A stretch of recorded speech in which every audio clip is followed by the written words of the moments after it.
உலகில் வாழும் spiritual tax தமிழர்களுக்கு அன்பு வணக்கம். நான் ஜோதிடர் குரு வரதராஜ பெருமாள். இந்த நிகழ்ச்சியில் நம்ம ஏப்ரல் மாத பலன்கள் பார்க்க போகிறோம். அதாவது 2026ஆம் ஆண்டு ஏப்ரல் மாத பலன்கள். ஏப்ரல் மாதம் 30 நாளும் உங்களுக்கு என்ன மாதிரியான பலன்களை கொடுக்க போகுது அப்படின்றத மேஷம் முதல் மீனம் வரையான 12 ராசிக்காரர்களுக்கும் நான் சொல்ல போகிறேன். அது மட்டும் இல்லாமல் மிக துல்லியமான கணிப்போடு வந்திருக்கேன். ஒவ்வொரு கிரகங்கள் என்ன நிலையில் இருக்காங்க, என்ன சாராம்சத்தில் இருக்கிறாங்க, அவங்க ஒவ்வொரு ராசிக்கு என்ன பலன்களை கொடுப்பாங்க அப்படின்றதெல்லாம் எடுத்து வந்திருக்கோம். இது முழுமையாக நான் முதலே சொல்லிடுறேன், கோச்சார பலன்கள். உங்கள் ராசிக்கு கிரகங்கள் நிலைகள் இப்போ எப்படி இருக்குது, உங்களுக்கான யோகங்கள் என்ன, அவயோகங்கள் என்ன, இது எல்லாத்தையும் தான் நம்ம பார்க்க போகிறோம். என்னென்ன விஷயங்களை செய்யலாம், என்னென்ன விஷயங்கள் தவிர்க்கலாம் அப்படின்றத பார்க்க போகிறோம். இந்த ஏப்ரல் மாதம் எவ்வளவு சுவாரஸ்யங்களையும் எவ்வளவு அதிர்ச்சிகளையும் நமக்கு வச்சுருக்கு அப்படின்றதையும் நம்ம பார்த்துடலாம். ஸோ தொடர்ந்து நிகழ்ச்சியை பாருங்கள், உங்களுக்கு கண்டிப்பாக பயனுள்ளதாக இருக்கும்.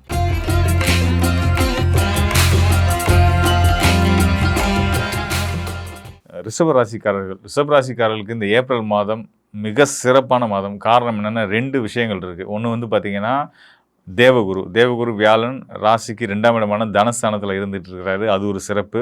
உங்களுடைய ராசிநாதன் மேச ராசியில் இருக்கார், ராசிக்கு 12ஆம் இடத்துல இருக்கிறார். 12ஆம் இடத்துல குரு உங்களுடைய ராசிநாதன் இருந்தால் அது விரயங்கள் தானே கொடுக்கும். அப்படின்னு அது எப்படி நல்லதாகும் அப்படின்னு கேட்பீங்க. விரயத்தை கொடுக்கும், ஆனால் வீண் விரயம் இல்லை, ஆதாயங்கள். அதாவது நீங்கள் ஆசைப்பட்ட, வாங்கணும்னு விருப்பப்பட்ட ஆடம்பர பொருட்களை வாங்கி சேர்க்கறதுக்கான ஒரு அற்புதமான காலம். அதெல்லாம் வாங்குறதுக்கு உங்களுக்கு வசதி வாய்ப்புகளை கொடுக்குது. அப்படின்னா என்ன அர்த்தம்னா, காசு வரும்னு அர்த்தம். நம்ம ஒரு செலவு செய்கிறோம் அப்படின்னா அது காசு இருந்தால் தானே செய்ய முடியும். அந்த செலவை தைரியமாக சந்தோஷமாக செய்கிறதுக்கு சுக்கிரன் 12ஆம் இடத்துல இருக்கணும். சுக்கிரன் 12ஆம் இடத்துல இருந்தாங்கனாலே பார்த்திங்கன்னா நமக்கு நிச்சயமான முறையில் சுப விரயங்கள் இருக்குதுன்னு அர்த்தம். ஏப்ரல் மாதம் ரிஷபராசிக்காரர்கள் வீட்டில் கொண்டாட்டங்கள், விசேஷங்களுக்கு பஞ்சமில்லாமல் இருக்க போகுது. தொடர்ச்சியாக நீங்கள் ஒவ்வொரு நாளும் ஒரு பார்ட்டி மாதிரி தான் உங்களுக்கு செல்ல போகுது அப்படின்றத நான் உறுதியாக சொல்லிக்கிறேன். அது மட்டும் இல்லாமல் மிக சிறப்பான ஒரு அமைப்பு என்னன்னு கேட்டிங்கன்னா, 2 குருமார்களும் சிறப்பாக இருக்கிறாங்க. வியாழன், அதாவது தேவகுரு நல்ல நிலையில் இருக்கார், தனஸ்தானத்தில் இருக்கிறாரு. வக்ரம், அதிசாரம் எந்த இதுவும் இல்லாமல் தன்னோட நிலையில் அவர் வலுவாக இருக்கார். அது போக உங்களுடைய ராசிநாதன், ராசிக்கு 6க்குரியவனும் சுக்கிரன் தான், துளாராசின்ற அடிப்படையில். அவர் ராசிக்கு 12ஆம் இடத்துல இருக்கிறது ரொம்ப ரொம்ப சிறப்பான யோகங்கள். நிறைய பயணங்கள், நண்பர்களால் ஆதாயங்கள், நீங்கள் ஆசைப்பட்டு இதனால் வரைக்கும் தடைப்பட்டு இருந்த பொருட்களை வாங்குறதுக்கான வண்டி வாகனமாக இருக்கலாம், எலக்ட்ரானிக்ஸ் கேஜெட்ஸாக இருக்கலாம், இதெல்லாம் வாங்குறதுக்கான வீட்டு உபயோகப் பொருட்கள், இதெல்லாம் வாங்குறதுக்கு கொஞ்ச நாளுக்கு முன்னாடி திணறல் இருந்திருக்கலாம், கஷ்டங்கள் இருந்திருக்கலாம். அதெல்லாம் தீர்ந்து நீங்கள் விருப்பப்பட்டதை அடையிறதுக்கான ஒரு காலமாக அது இருந்துகிட்ருக்கு. இதை விட ரொம்ப சிறப்பு என்னென்னு பார்த்தீங்க அப்படின்னா, இந்த மாதத்திலே எந்த கிரக நிலைகள் ரொம்ப நல்லா இருக்குது நம்ம ராசிக்கு அப்படின்னு கேட்டிங்கன்னா, சூரியன், சனி, செவ்வாய், இந்த 3 கிரகங்களும். இவங்க 3 பேரும் யாருன்னு கேட்டிங்கன்னா அசுப கிரகங்கள்னு சொல்லுவோம். இயற்கை அசுபர்கள் சனி, செவ்வாய், சூரியன். ஒன்று பகை கிரகங்கள் தான். ஆனால் இவங்க எல்லாருமே சேர்ந்து உங்கள் ராசிக்கு லாபஸ்தானமான 11ஆம் இடத்துல மீன ராசியில் இருக்காங்க, ஒரு சுபரோட வீட்டில் இருக்கிறாங்க. அசுப கிரகங்கள் அது யாராக இருந்தாலும் சரி, செவ்வாயோ, சூரியனோ, சனியோ, ராகுவோ, யாராக இருந்தாலும் சரி, லாபஸ்தானத்துக்கு போயிட்டாங்க, அதாவது 11ஆம் இடத்துக்கு போயிட்டாங்க, உபஜய ராசிக்கு போயிட்டாங்கன்னா மிக உன்னதமான ராஜயோகங்களை கொடுப்பாங்க. நீங்கள் எதை தொட்டிங்கனாலும் பொண்ணாகும் அப்படின்ற மாதிரி ஒரு சிறப்பான விஷயத்தை செய்வாங்க, வாழ்க்கையில் செய்வாங்க. ஸோ அப்படிப்பட்ட 3 கிரகங்களும் சேர்ந்து உங்கள் ராசிக்கு லாபஸ்தானமான உபஜய ராசின்னு சொல்லக்கூடிய 11ஆம் இடத்துல இருக்கிறது. அது மீன ராசியாக கடல் ராசி, வெளிநாட்டு பயணங்களை குறிக்கக்கூடிய ஸ்தானமாக அங்கே இருக்கும் பட்சத்தில் ரிஷபராசிக்காரர்களுக்கு வெளிநாட்டு பயணங்கள், வெளிநாட்டு தொடர்புகள், வெளிநாட்டு போகிறதுக்கான எடுக்கிற முயற்சிகள், வேலைக்காக போகிற முயற்சியாக இருக்கலாம், தொழில் சார்ந்து எடுத்து போகிற முயற்சியாக இருக்கலாம், எக்ஸ்போர்ட் இம்போர்ட் இந்த துறை சார்ந்தவங்களோட எடுத்த நல்ல முயற்சிகள் எல்லாமே 100% முழுமையாக வெற்றியாகவும் இருக்க தடைகளெல்லாம் நீங்கள் நினச்சதை சாதிக்க முடியுன்ற அளவுக்கு இந்த 11ஆம் இடம் மிக வலுவாக இருக்குது. 11 இந்த காலத்தை நீங்கள் சரியாக பயன்படுத்திக்கங்க. வேலை வாய்ப்புக்காக, படிப்புக்காக, எந்த விஷயத்துக்காகவும் நீங்கள் தொழில் சார்ந்த விஷயங்களுக்காகவும் நீங்கள் வெளிநாட்டு பயணம் உங்களை எதிர்பார்த்துட்டு இருந்தீங்க, அதில் ஒரு தடை இருந்துச்சு அப்படின்னா அதெல்லாம் கைகூடி வரப்போகுது. பலருக்கு வெளிநாட்டிலேருந்து நல்ல செய்திகள் வரும். உங்கள் உறவுகள் மூலிமா வரும், நண்பர்கள் மூலிமா வரும். இல்லை நீங்கள் இங்கே வேலை பார்த்துட்ருக்கீங்க, உங்கள் நிறுவனம் வெளிநாட்டில் இருக்குது அப்படின்னா எம்என்சியில் ஒர்க் பண்ணுறவங்களுக்குலாம் பார்த்திங்கன்னா நல்ல செய்திகள்லாம் வர்றதுக்கான ஒரு அற்புதமான காலமாக இருந்துகிட்ருக்கு.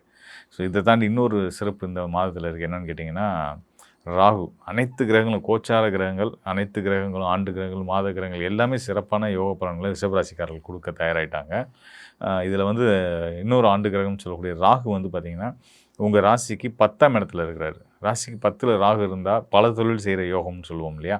ஸோ அந்த விஷயமும் செயல்படும். அது மட்டும் இல்லாமல் அந்த 10ஆம் இடத்துல இருக்கக்கூடிய ராகுக்கு தனஸ்தானத்துலேருந்து குருவுடைய பார்வை கிடச்சிட்ருக்கு. ஸோ குருவுடைய பார்வை ராகுக்கு கிடைக்கும் போதே பணப்புழக்கம் நல்லாயிருக்கும். கேட்டால் கேட்ட இடத்துல பணம் கிடைக்கும்.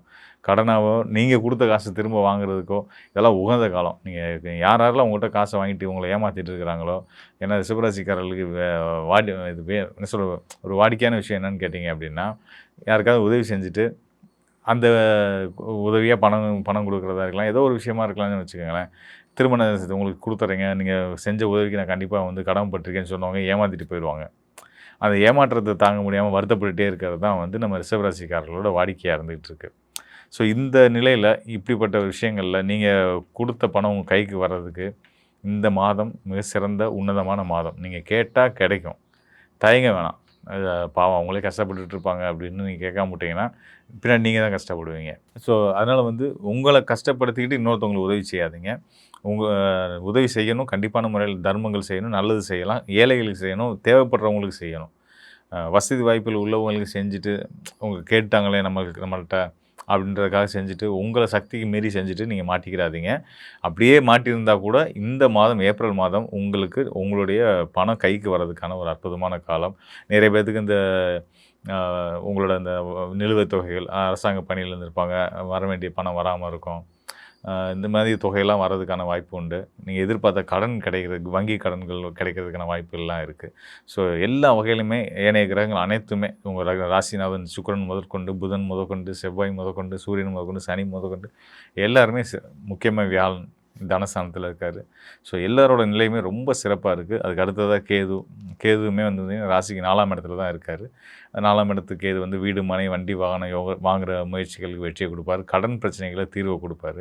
ஸோ பல நல்ல விஷயங்கள் இந்த மாதம் காத்திருக்கு. உள்ளபடி சொல்லணும்னா ரிஷபராசிக்காரர்களுக்கு இந்த மாதம் மிக சிறந்த ராஜயோகங்களை கொடுக்கக்கூடிய ஒரு அருமையான மாதம் அப்படின்றத சொல்ல முடியும். ரிஷபராசிக்காரர்களுக்கு வந்து வழிபாடுன்னு பார்த்தீங்க அப்படின்னா வந்து நீர்நிலை சார்ந்து இருக்கக்கூடிய சிவாலயமோ இல்லை அம்மனுடைய கோவிலுக்கோ போய் வழிபட்டு வரலாம். சமயபுரம் மாரியம்மன் இந்த மாதிரி உதாரணத்துக்கு சொல்கிறேன். உங்கள் ஊரில் உங்களுக்கு பக்கமாக இருக்கக்கூடிய நீர்நிலை சார்ந்த பகுதியில் இருக்கக்கூடிய அம்மன் ஆலயத்தில் போய் வழிபட்டு வாங்க. ரொம்ப நல்ல பலன்கள் கிடைக்கும் அப்படின்னு நான் சொல்லிக்கிறேன்.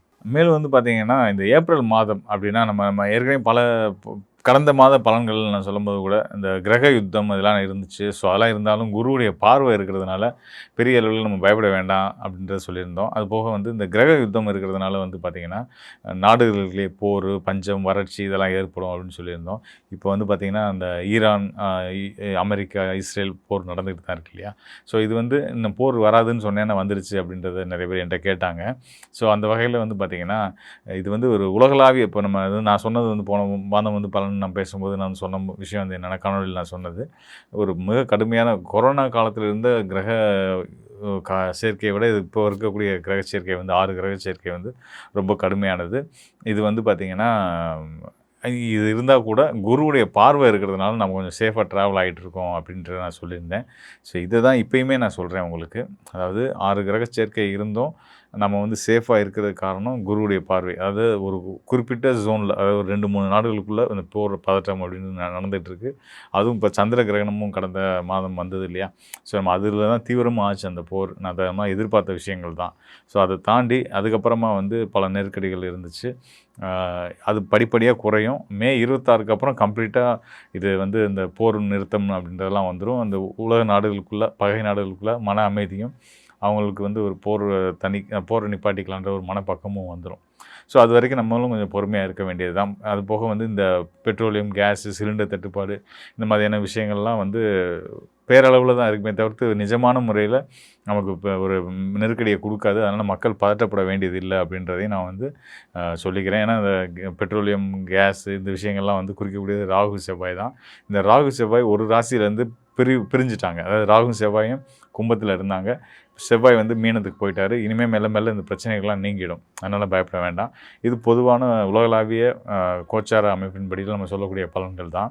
இது போக தனிப்பட்ட ராசி அடிப்படையிலுமே வந்து எந்தவித சிக்கலும் போராட்டங்களும் இருந்தாலும் அதெல்லாம் கண்டிப்பான முறையில் நிவர்த்தியாகும். அதுக்கு இந்த ஏப்ரல் மாதம் ஒரு சிறந்த ஒரு கோச்சார நிலைகளை கொண்டு இருக்குது அப்படின்றத சொல்லிக்கிறேன். இதெல்லாம் தாண்டி இப்போ நம்ம பலர் வந்து என்கிட்ட ஃபோனில் கேட்குறவங்க வந்து பார்த்திங்கன்னா சிலர் சார் நீங்கள் இந்த மாதிரி சொன்னீங்க, ஆனால் எனக்கு கொஞ்சம் போராட்டங்கள் தான் இருக்குது. கடன் தீர்ந்துருன்றீங்க, ஆனால் இருந்துக்கிட்டு தான் இருக்குது அப்படின்றதெல்லாம் சொல்லி கேட்குறாங்க. நான் தெளிவாக அதான் சொல்கிறேன். ஐயா நான் வந்து சொல்கிறது வந்து கோச்சார் அடிப்படையில் சொல்லக்கூடிய பலன்கள். அதாவது உங்களுடைய ராசிக்கு கிரகநிலைகள் எப்படி இருக்குது அப்படின்றத தற்கால கிரகநிலைகளை வச்சு சொல்லக்கூடிய பலன்கள். இதை தாண்டி உங்கள் தனிப்பட்ட ஜாதகம் தான் இன்னும் மேற்கொண்டு உங்களுக்கான துல்லியமான பலனை கொடுக்கும் அப்படின்றத நம்ம ஒவ்வொரு தடவையும் சொல்லின்னு இருக்கோம். ஸோ அந்த மாதிரி வந்து நம்ம ஜாதகத்தையும் எடுத்து கோச்சார பலனையும் பார்த்து பலன் எடுத்துக்கும் போது தான் இன்னும் முழுமையான சரியான பலனை நீங்கள் தெரிஞ்சுக்க முடியும். ஸோ அந்த வகையில் உங்கள் வாழ்க்கையில் இருக்கக்கூடிய ஸ்ட்ரகிள்ஸ், நீங்கள் அடைய வேண்டிய இலக்குகள், இதெல்லாம் அடையிறதுக்கான வழிமுறைகள் இதெல்லாம் பற்றி தெரிஞ்சுக்கணும் அப்படின்னா கண்டிப்பான முறையில் நீங்கள் உங்கள் சுய ஜாதகத்தோடு என்னை தொடர்பு கொள்ளுங்கள். கண்டிப்பாக உங்களுக்கு நல்லதொரு வழிகாட்டுதலை கொடுக்குறேன். மேலும் வந்து பார்த்திங்கன்னா எல்லா வகையிலையும் இந்த ஏப்ரல் மாதம் அதுக்கு அடுத்து வரக்கூடிய மே மாதத்துக்கு அப்புறம் வந்து உலகளாவிய அளவிலேயே சரி, தனிப்பட்ட வாழ்க்கையிலையும் சரி, ஒவ்வொருத்தவங்களுக்கும் நல்ல முன்னேற்றங்களும் ஏற்றங்களும் ஏற்பட போகுது. அதில் எந்த சந்தேகமும் இல்லை அப்படின்றத சொல்லிக்கிறேன். மீண்டும் ஒரு நல்ல நிகழ்ச்சியில் சந்திப்போம் நண்பர்களே. நன்றி, வணக்கம்.